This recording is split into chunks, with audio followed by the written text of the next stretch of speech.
always been attracted to horror films and things like that, even as a very young kid. So Tim and I were talking, and I said, we should do a vampire movie together, like a Nosferatu, like a real vampire movie with classic monsters.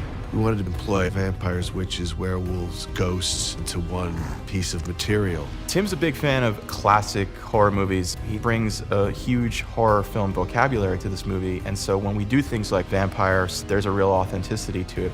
That means you're A vampire, madam. And most regrettably so. Who wants immortality?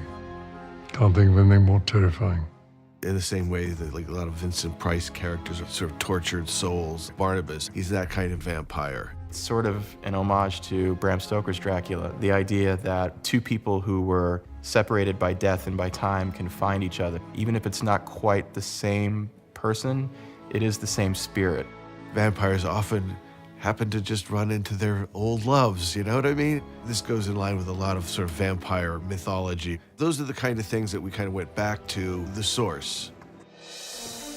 I mean, Lugosi's known for being Dracula, but Christopher Lee's Dracula, there was something about his eyes, about his approach to the character. He was the great Dracula. One of my favorite moments on any film was I got to hypnotize Christopher Lee. I hypnotized Dracula.